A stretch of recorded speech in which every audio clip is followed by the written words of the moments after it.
All right, all right. Welcome back. Welcome back to Prepping with Sarge. Welcome back, my friends. It is Friday night, and you know what that means. It means that it is time for the Friday Night Prepper Pre-Party Show. I'm very excited to talk to you tonight. I did a little poll on the community tab to see what y'all wanted to talk about tonight. And hang on, let me fix this camera. That is going to bug me. OCD is not gonna allow for that. Okay, better. I did a little poll on the community tab to see what y'all wanted to talk about tonight. I was thinking about doing a video about the inflated premiums in the precious metals world. We'll do that another day. Hot on everybody's minds right now is what's going on with food shortages, right? And that's what we're gonna talk about today. Just want to give people a little bit of time to go ahead and get through ads and get notifications and hopefully we get some people to pop in. I see 5 or so people popping in and out. I had a few comments before I was able to go live. One of them there, Mosaic Master. So when you get in here, I'll kind of ask you about that. I don't know who that is. I'm assuming that's another channel. But I will say that I there was somebody. I don't want to get into this too much tonight because I really don't like to start drama with other channels. There was another channel that I was informed of was telling people to charge up their credit cards because the end is nigh. That is really, really bad advice. That person that allegedly did that is a very large channel. I'm sure they don't even know who I am. If they wanted to come in on my channel and talk about it, I will be happy to talk about it. But that is horrible advice. I want everybody in my audience to know that I will never tell you to charge up your credit card and that the end is nigh. Okay. I may use tags like Teotwawki or whatever because that's how people search for stuff like this. But I just don't. No. It is really bad advice. In fact, I'm probably the exact opposite of that. I will talk to people about financial preparedness. I'll talk to people about being smart. I am not going to charge up my credit cards buying preps. I think for the future, and part of that future is that I hope for a retirement that we will all see. I hope everybody in here has a really nice, comfortable retirement. And so that's why, if I didn't believe that, I wouldn't talk to you about things like stocks that I sometimes invest in for passive income, things like that, right? So, anyways, oh, you were talking to. Okay, I see. Okay, you were somebody else. I don't know. I'll have to catch up on his videos there. On Titan's a friend of mine, so I'm sure if he said something, then I'm pretty sure that it was valid. I will back him up most of the time, unless he said something really absurd, which I highly doubt. So I'll check that out, Mosaic. I'll check that out, and then I'll check out that other channel because I don't even know who it is. All right, so let's get into a couple things here before we get started. This is Friday Night Prepper Pre-Party Show. I usually go for about an hour on Friday nights. Start at 7:45. Usually go to 8:30 or 8:45, just kind of depending. Next week, I think I am guesting on somebody else's channel. Not ready to give that announcement yet because we got to wait for confirmation. If we do, I will have something here in its placeholder, a short or something. Just so that I'm keeping up with, like, the algorithm knows that I always release something at this time. Alabama Farm Life, so good to see you, Prepper Days. I saw you pop in there. Good to see you too. Really appreciate it, everybody. Prepper Days, I'll check out your video right after this. I'll try to go right over there right after this. So before we get into the topic, a couple other housekeeping things. What do we got going on? Almost at 2,000, y'all. We are almost at 2,000 subscribers. I thank you so much. I'm really appreciative. I really love my audience. I can't tell you how much I appreciate this audience. It's, for those who don't create content for Instagram or TikTok or YouTube, it really is a labor of love. It's about connecting with people. There's really not a lot. I do make some money. I don't make a ton of money. And most people that do this don't make a ton of money unless you get up to 100,000 subscribers and you're getting I don't know, a couple 100,000 views per month, that kind of thing. Then you start looking at you're making an okay amount of money, but I'm nowhere near that. So this is definitely a labor of love. I love connecting with the audience. I love filming. I love creating. I love teaching people things that knowledge that I've accumulated along my path in preparedness and survival, and meeting people, right? So that's, I know haven't, with the last 2 years with everything that's going on, haven't been able to meet a lot of people face to face. Hopefully that changes in the future. I plan to be going to a big event in the fall. We'll talk about that later on this summer. I don't want to spoil the fun just yet. But meeting people online too. Like I've connected with a lot of you online, not just through the chats and things like that, but also, direct messages that you've sent me. And I really appreciate those friendships that we've made along the way. All right. So almost 2,000 subscribers. We are going to do, we'll do a little 2,000 subscriber party at some point after we pass that mark. So I'm thinking May, I should be able to hit that by May. And so sometime in May on a live stream, we'll do some giveaways. I will not be announcing when that's going to be because I don't like when people come to somebody's channel just for the giveaways. I would rather have it go to those of you who've been here consistently. So that, just keep an eye out for it. But if somebody pops in, you don't have to be subscribed. I conform to YouTube's rules about these things. You will have to be 18 plus. You will have to be resident of the United States, the continental United States. It's kind of the shipping issues and things like that. And I don't know yet what I'm giving away. I have some ideas. I'm going to probably do a little shopping, and I also kind of have to check my own inventories, see what I can share. But just keep in mind that that's coming, and that's just my little way of sending some appreciation back to you. And speaking of which, a couple other quick things. Silver Ocean sent me a sticker and a letter here in the mail. So let me show you that. So if you haven't checked out his channel, check out Silver Ocean's. Really, really good content. Really always like on point with what's hot right now in the news for precious metals. And this is going to be a little hard for me to read. Hang in there. Because it's red on black. Let's see. So, prepping with Sarge. I appreciate your support, brother, and I think it says info you bring to the stacking and prepping community. Best regards, Oceans. Oceans, I really appreciate you, and I really do enjoy watching your channel. You have great content. I hope everybody goes over and checks you out. We'll also want to say a quick thank you to a person one of my viewers who sent, I have that PayPal link in the description sometimes if you wanted to help support the channel. Somebody sent a little gift donation for Ray, our hurricane rescue dog, and we will use that to get her some treats. We actually, my wife and I talked about it this morning. We know what we're going to do, and we'll post some pictures once we've done that. So the person gave, when you get it from PayPal, depending on how you've set up your PayPal account, I got their name, so I'm not going to say their name unless they wanted me to. And Stuart's Prepping, so good to see you. In Wilderstead, Dove Season, good to see you. So I don't want to say their name. If it's a channel, please message me through businesswithsarge@gmail.com. I'll be happy to give you a great shout out. I really appreciate that. And Ray, my dog, said thank you as well. So, all right, let's get into today's topic. I don't want to waste all your time on Friday night. I want you to enjoy your families. So 7 ways that you can prepare for the food crisis that is coming, the food shortage that may be already here, depending on what your perspective on it is.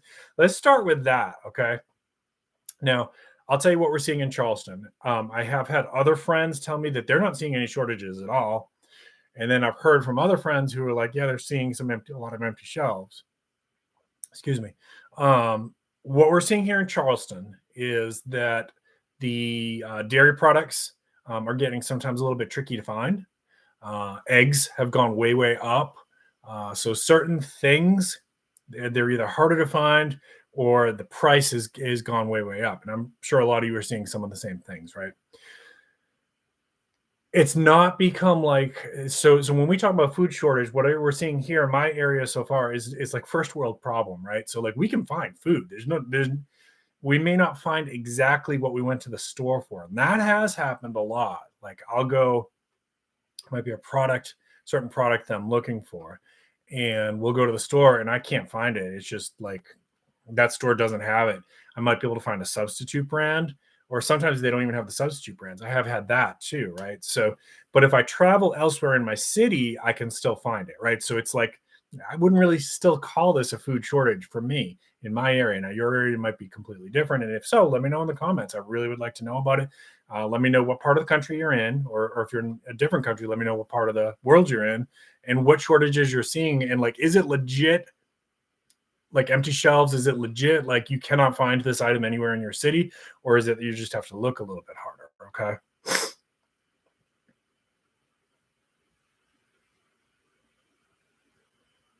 Well, I'll take a look. I'll take a look, Mosaic Master. Sorry, I'm reading the comments here. I'm not on. I don't think I have the ability to show comments. No, sorry. Um, yeah, we're gonna get into that Wilderstead. So let's go. All right, so let's go into that. I'll give you all a chance to check in. Bacon, it's always good to see you, buddy.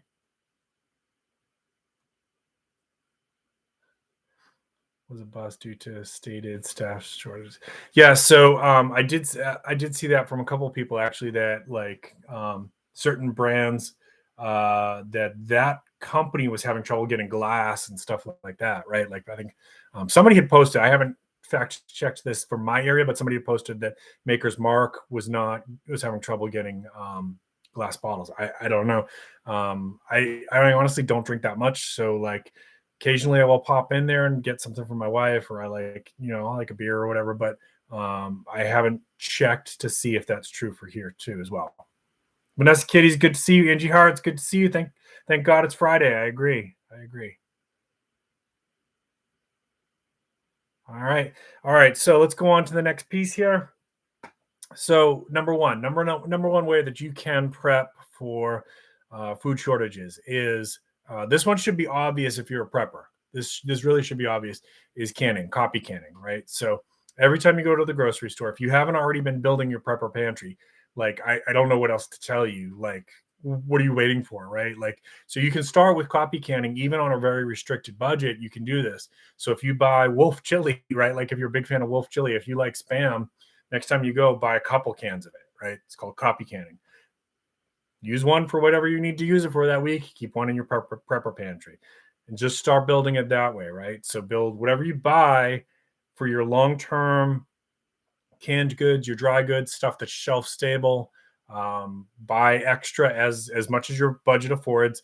Do not blow up your credit card for this. Even now, with as scary as things might seem, I'm still going to tell you, don't do that. Live within your budget, pay down your debt. Financial preparedness is very, very important for the long term, right? So even though this seems like it's a really bad situation, things can get worse and things can get better. And chances are down the road, we're going to be coming out of this at some point, coming out of this recession. And you don't want to be in a situation where now you've racked up thousands of dollars in credit card debt, okay? The channel that did that, I really want you to contact me. So what kind of things do I recommend at minimum for you there for your shelf stable stuff? Is obviously some canned goods. Do a variety of the stuff that you like, but canned fruits, canned vegetables, canned meats like canned chickens. Titan Preparedness was doing some stuff on that kind of those canned meats this week. Check that out. If you like Spam, get Spam. I mean, Spam's fine. Spam actually tastes really good on the frying pan.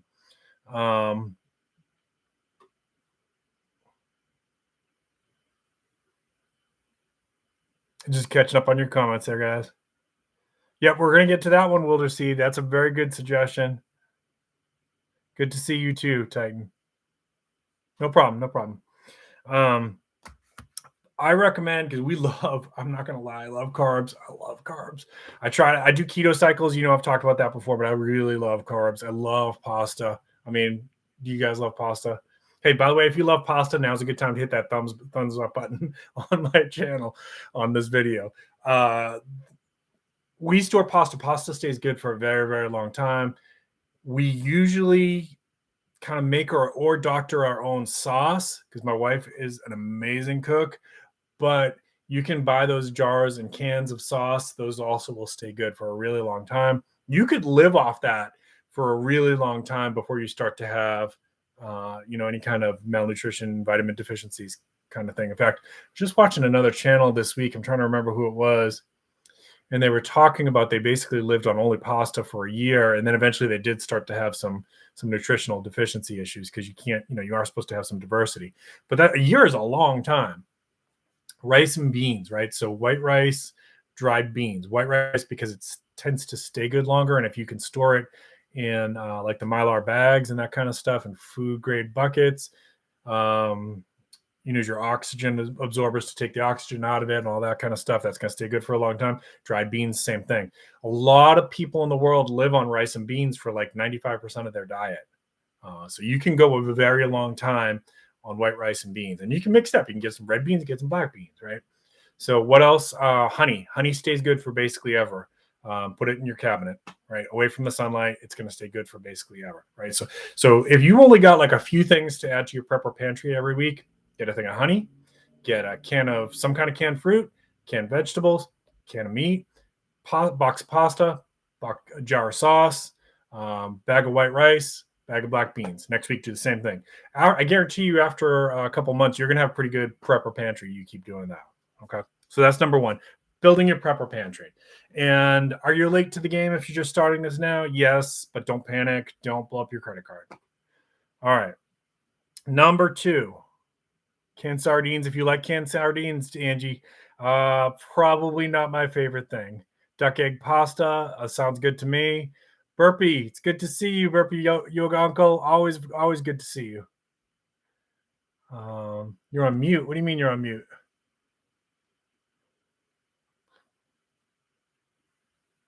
Have to get longer. You guys are still talking about the other video. Stay heavy on the meat side, but I will say pasta stays shelf stable for quite a while. Yes. I was gonna have to cook next time. Yeah, we could probably do that. That would be fun. That'd be fun. She's amazing. I really am. I'm blessed. Like I am so blessed.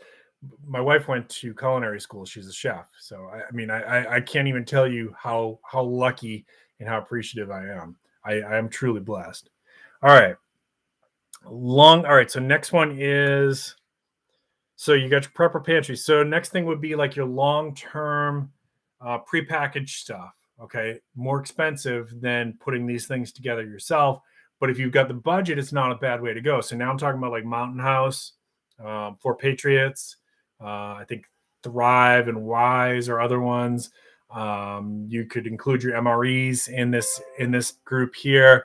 Also, I like Good to Go, the backpacking meals. Now, all of those things are going to be a little bit more pricey because you're paying for the convenience. But if your budget's there, some of that stuff, like a lot of the Mountain House stuff, is good for 50 years or 30 years. A long time, a really long time. MREs are good for like over 5 years, probably longer than that. Augustin Foods, those are good for like 30 years plus.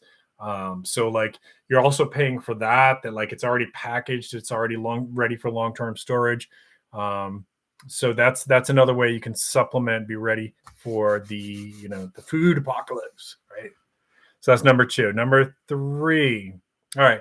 This is one that I really do encourage preppers to get into. It's a really fun skill to develop. Is freeze drying and dehydrating. Now, freeze dryers are very expensive. I don't personally have one.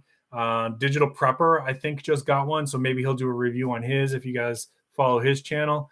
I do a lot of dehydrating. And I've done a lot of videos on that. You can check those out. Just look Prepping with Sarge Dehydrating. It's fun. I put links in description for this video on the products that I use for that.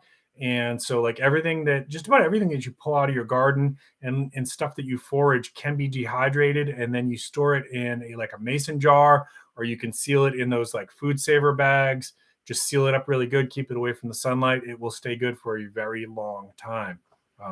That's going to bring us into our next one, which is gardening.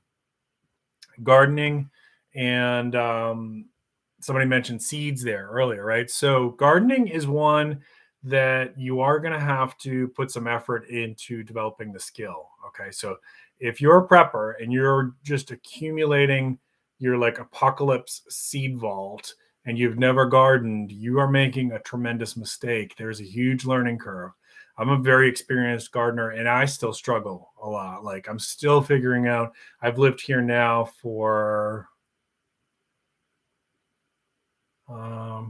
8 years, I think, in this area, and I'm still figuring out what can and can't grow. There's a huge learning curve to garden. It's not like you drop a seed in the ground and yay, I got tomatoes. You have to learn how the tomatoes in your area grow, which tomatoes grow in your area, what kind of pests you're going to be dealing with in your area, what kind of diseases you're going to have in your area, what your soil is like in your area, how much you're going to have to manage drought or extra rain or too much rainfall. So there's a lot to it. So I have over 100 gardening videos on my channel. You can absolutely use any of those as resources. A lot of those are based on the stuff that I grow every year, like garlic and blueberries. I crop blueberries every year. So please, by all means, check that out. And all that stuff can be dehydrated, and a lot of it can also be water bath canned or pressure canned, which is going to bring us to the next one. Let me check your comments real quick. All right, let's see. You want a shotgun? There you go. I kind of like StreamYard better, y'all. I'm having a hard time because I can't show you guys the comments that I'm reading right now. Pressure canning, yep. Smoking and drying. I'm glad you mentioned that. I didn't mention in my 7. So that would be number 8 is smoking and drying. I didn't even think to put that on my list because I have never done that. It's a good skill to learn, but absolutely, that's a great way to preserve meats. Trident Stacking is good to see you.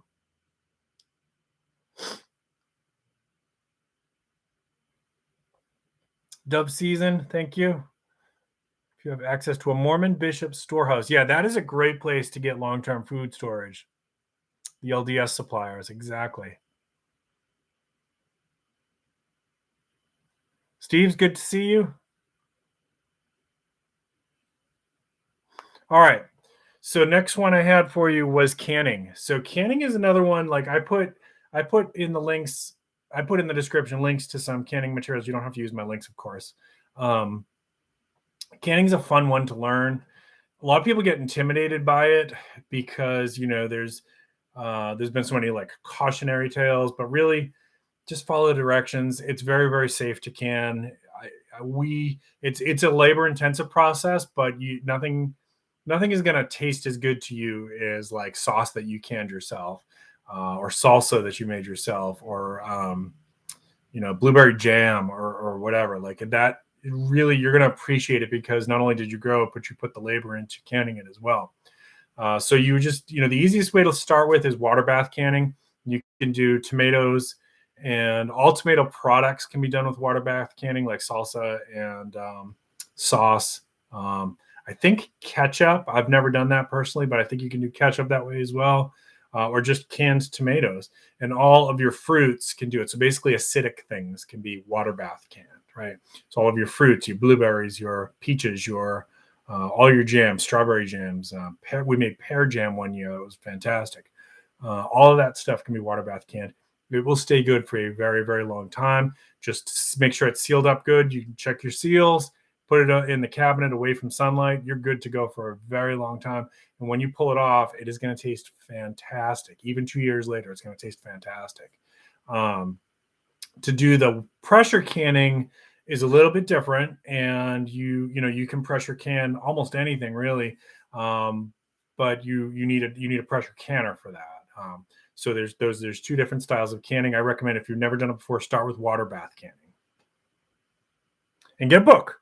You can learn a lot of this through YouTube, but the Ball BALL guide to canning, which is made by the same company that makes the ball jars, that is going to give you like, I can't remember, it's like over 50 recipes, step-by-step instructions. Really, like, anybody can do it. It's really not as complicated and as intimidating as people think it is. All right. We got 2 more. What do you think they are? So what's one that I talk about on my channel a lot for food independence, food self-sufficiency? If you think about the videos, I release it in shorts all the time. This is something that will basically cost you nothing except a little bit of your time to learn it, right? And that is foraging, right? So I guarantee you, wherever you are, there's wild edibles in your area. And I know it's intimidating. I know people get nervous because they hear stories about, people eating the wrong kind of mushrooms and stuff. Um, don't start with the mushrooms, right? Like, wild edible mushrooms like chanterelles, they're fantastic, but you don't have to start with that. I didn't. I learned those later on, and I'm still learning those, to be honest. Figure out the ones that are most common in your area. Start with 3 or start with 5 and find them. Look around your neighborhood first. Look around your work site first. Then start looking around trails, right? Parks, things like that. I'm not saying you always have to eat it, right? Like, so if something's by the roadside and there's a lot of traffic, I'm probably not going to forage it from there. But I guarantee you, if you go out to the trails and you start going off the trail just a little bit, you're going to find food that has like no pollution on it. It's not been treated with any pesticides. It's not been treating with any insecticides or herbicides or anything like that. All you got to do, you literally could rinse it off and eat it. So start with 3 or start with 5 and try it out. You'd be surprised how good some of this stuff tastes. It's some of it's acquired, right? Like some of it, like the first time you taste it, you're gonna be like, oh, a little bitter, right? First time you eat a Japanese camellia flower petal or whatever, you're gonna be like, well, it's a little bit potpourri-ish, right? Well, I'm not going to eat a whole bowl full of that, but I might put a couple of those on my salad. I might add it to some dandelion leaves. I might add it to some wild lettuce. And so then you can make one that's not so potpourri, but you're getting a good mix of vitamins in there, right? So that costs you nothing except for your time. And you can put fresh food on your table this weekend. You really could do it this weekend. You could, and it definitely, like if it gets to the point where you can't find lettuce in your grocery store, because this, food shortage gets so ridiculous that you really can't find it anywhere in your city, or you're not willing to pay as much as they're charging for that head of lettuce, you absolutely can forage it. Absolutely. It's not as hard as people think. Hybrid seeds. Okay, I see some comments on seeds though. Let's go back to that. Wilderstead, absolutely. Put some effort into it. Put some effort into it. It is so worth it. And it's so much fun to go out in the woods and be like, oh, I know what that is.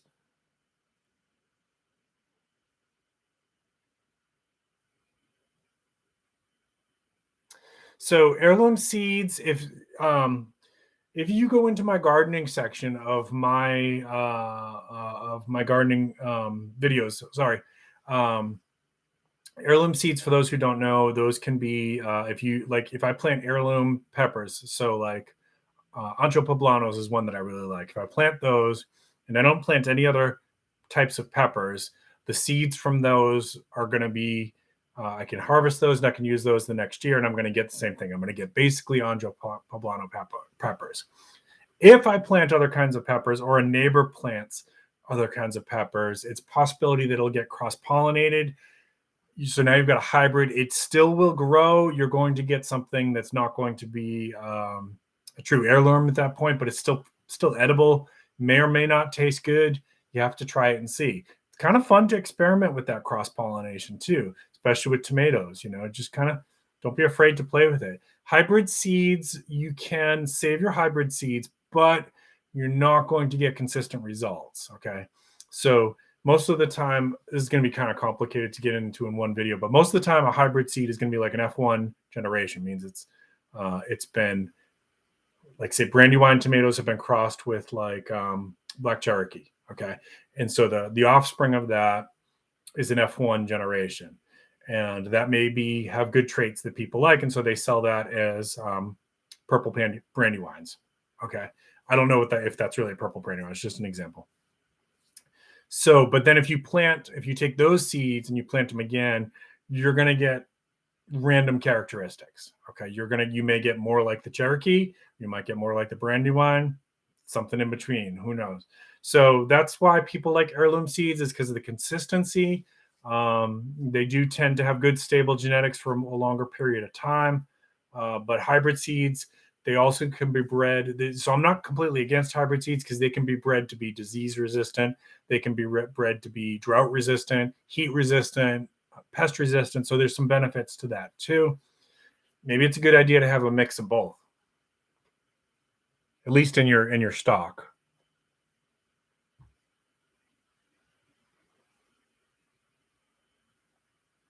Yeah, Angie, thank you. So when we talked about the water bath canning, pickling can be done through water bath canning. I forgot about that. You're right. Pickling can be done too. So you can pickle almost anything in terms of vegetables. Like pickled okra is really good. Pickled beans are really good. Pickled cucumbers obviously are very good. Pickled peppers are good. Yeah, digital prepper. I like having fruit trees. I'm adding another peach tree this year. I've got 2 figs. I've got 2 lemons. The problem for me, of course, you guys know I'm in a urban setting, so I don't have as much room as I did when I had my farm. I had tons of fruit trees on the farm, so I have to be kind of careful not to crowd myself in too much. So I only add a little bit at a time, and I'm really kind of being careful about my spacing. But yeah, I've got so I'll have as of this spring, I'll have 2 peaches, 2 lemons, 2 figs.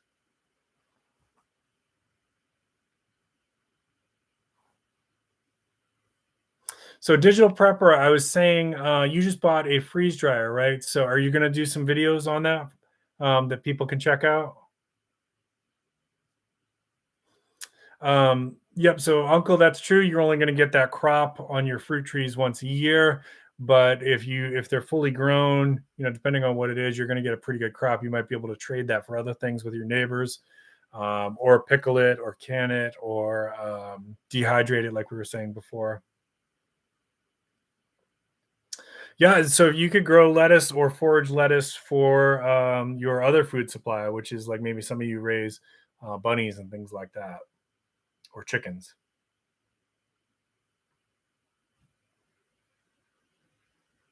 And Prepper Days, if he's still on here, he had like banana trees and stuff like that last year. It was really cool. Jonesy, thank you so much for joining us. Really appreciate you. Yeah, it's Wilderstead, you're right. The cross-pollination thing is harder for me to control being in the city. Strangely enough, I don't have a lot of gardeners in my neighborhood. I'm one of the only people, so it's not something I think too much about. If I grow ancho poblanos and I want to save those peppers, I just do. I haven't really run into problems yet with it. Also, the part of the problem though is like because I'm one of the only people that's growing fruit in my neighborhood. I'm one of the only people that's growing fruit in my food in my neighborhood, and kind of everybody knows that I'm doing that.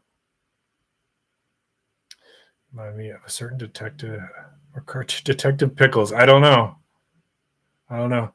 Steve's got some new fruit trees going. That's awesome. That's awesome. I love that. And so when you that's so fruit trees for y'all, if you're new to that, it's going to take a few years, and fruit and even fruit bushes like blueberry bushes and blackberry bushes. It's going to take a few years before you start getting really good production out of that.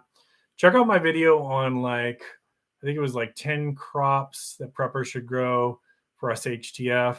And I talk about a mix of that and a mix of um, sustainable heirloom seeds that you can keep rotating year after year, and certain herbs that will continue year after year, certain perennial crops, things like how potatoes, you can use your potato crop from this year to seed next year's crop. You can use your garlic crop from this year to seed next year's crop. So why is that important? Well, if you're a homesteader or you're thinking about long-term prepping, the more that you have some of that ability to reproduce your food without those inputs, without having to rebuy every year, the better off you can be. And even if you're not thinking along that long-term SHTF kind of situation, it just it saves you some money too. So, I don't know anybody in rabbits is probably okay in my area. I don't think anyone would even notice if you did that.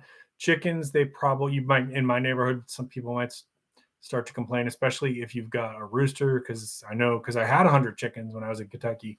Roosters are noisy, and I probably would start getting complaints if I tried to do that. If you had hens and you kind of kept your flock down, depending on your neighbors, some probably wouldn't really care. My neighbors probably wouldn't care as long as they weren't making a lot of noise. But I don't live in an HOA. If you live in an HOA, hey, good luck to you, because you can't do anything. Grouchy old prepper, good to see you. Growing bean, awesome, awesome, awesome. I love it. All right, so last one I had, and I will confess that this is not my strong suit, is hunting and fishing, right? So you probably want to check out like Palmetto Prepared. is really experienced at that, at both, really. Yeah, check out his channel. He can probably give you some good tips on that. I used to like fishing. At some point, I'm probably going to get back into it. Never been a big hunter. It's just not my thing. I'm more of a forager. Have I had to kill animals? Yeah, because I had chickens. And when you get chickens, you're going to get predators. The more chickens you have, the more likely you are to get predators, and you're going to have to deal with that problem. So, not my favorite thing to do. It's just not how I'm built. But have I had to do it? Sure, yeah. And would I do it in a survival situation again? Of course, of course. I firmly believe that I don't care how picky you are about your food. If it came down to it, if you're hungry, you're going to eat earthworms. Okay, and you can say no, I never would. Well, you'd be surprised what you might do if you were starving, right? Fortunately, I don't think anyone in my stream is in that boat right now. It's when we talk about food shortages here, again, this is how I started this one tonight. First world problems, right, guys? So like, I went to the store 2 weeks ago. I wanted to get some milk, and there was no milk, right? But does that mean there was no milk in my city? No, there was no milk at that store. So to some extent, we're being a little bit dramatic about it. We haven't seen this before in my lifetime, at least in my adult lifetime, where like I went to the store and there was no milk at that store. This is the first time I've ever seen it in my life. So people are probably freaking out a little bit, understandably. Is it going to get worse? Yeah, I think it's going to get worse. But right now, food shortage is subjective. Food inflation is real. Food shortage in terms of like, can I get a substitute for most stuff? Absolutely. And if I go shop, if I wanted to drive around my town, I can find the milk. Right? There are a lot of people in the world that don't have that luxury. So keep it in perspective, right? That's how I'm trying to look at it. All right, let me check your questions here real quick, and then we'll start to wrap this up.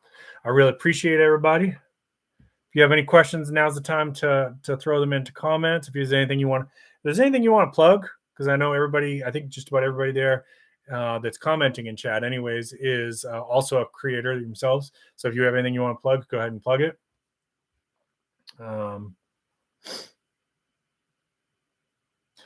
I had Grouchy Old Prepper. I had that problem in Kentucky, and in Kentucky they are protected species. We're talking about hawks, and we like to free range our chickens.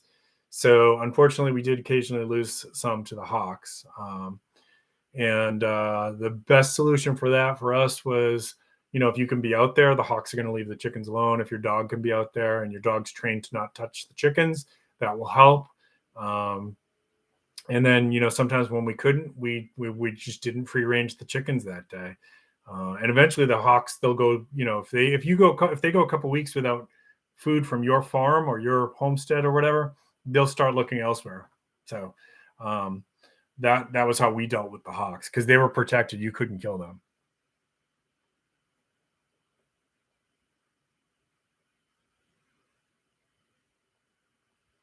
Yeah, Bacon, that's true. So like for most people, I mean, I think those of us who are in the preparedness community, like it is what it is. I chose to be out there to help people. And so I'm sure people can find me. People certainly know where I get my mail, right? Because my PO box is posted, so people could find me if they wanted to. It's the risk that I take, but I chose to do that because I wanted to produce this kind of content. I wanted to produce stuff that was going to help people. But you don't have to do that if you're watching this, right? Like, maybe it's a good idea that you don't tell people that you're a prepper, and if you do, maybe you just tell your close friends and family that you trust. Because if times got really lean, people will get desperate.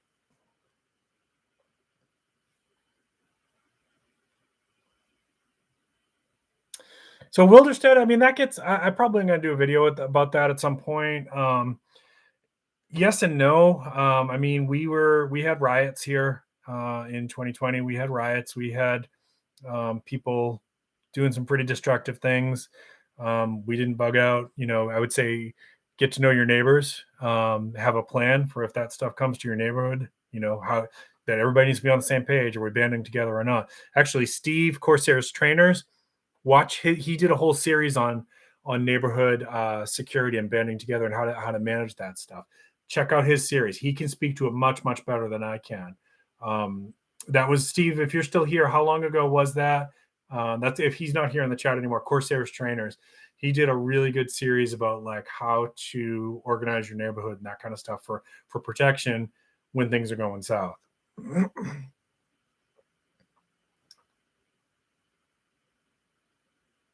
Yeah, and so Venezuela, there's been plenty of countries, Venezuela, Argentina, breakup of the Soviet Union, where yeah, the cities do get more rough than the countryside, but plenty of people stay and survive. You know, I think people picture like Mad Max. Well, I personally don't think we're ever going to get that bad. I don't. Could it? Yeah, anything's possible. But so I mean, I have no plans to move out of the city, and I'm not the only one. You know, you can check out Cliff's videos, Urban Prepper. You can check out City Prepper. You know, and you could talk to Furfowl, who actually lived in that kind of situation in Argentina. You know, so you don't have to bug out to the city. I disagree with that. Bug out of the city. Sorry. Creek full of tilapia. That is a nice resource to have. Yeah, and so I mean, I don't want to get into Bacon's personal situation either, but I know that he had a lot of unrest going on in his area too, much more than we did here, much more. Jonesy, good to see you.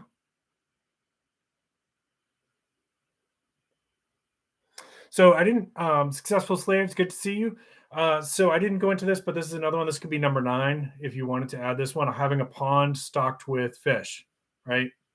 If you got the space for it, is a fantastic resource, especially if you have fish that will breed. Now you've got something a little bit more sustainable, and so that's definitely a good option if you can do that. Not an option for me, unfortunately.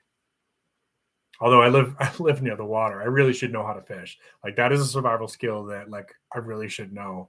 In fact, not to get too explicit, but fairly close to me, people are fishing all the time and catching stuff all the time. And would that get fished out a little bit more in a real, true survival situation? Of course, but I still should probably know it. And yeah, there you go. Not every. I mean, I got my weak points too, guys. All right, guys. So I think I'm going to start to wrap it up. I really appreciate everybody. Just to wrap a couple last things again. Thank you so much for getting us to very, very close to 2,000 now. Keep an eye out. Sometime in May, I will do I'll do a live stream where we'll kind of do a little celebration. It will not be announced or advertised. It will be just our regular Friday night live stream. So kind of keep an eye out for that. I'll start working on some giveaways. If you have a small business and you want me to talk about your business and you have a giveaway that would be appropriate, get in touch with me. That's fine. We'll set something up and I'll be happy to give you a big old plug for that stream when we do that. I really appreciate everybody. I hope everybody's going to have a great weekend. I hope you have good plans. Hug your loved ones. Tell your loved ones that you love them. Call your mom. My mom's in heaven. If you're lucky enough to still have your mom here, you call her. I'm not kidding. Call your mom, tell her you love her. All right. Y'all get outside, do something fun. All right. Keep planting your seeds. Keep stacking your silver. This is Prepping with Sarge.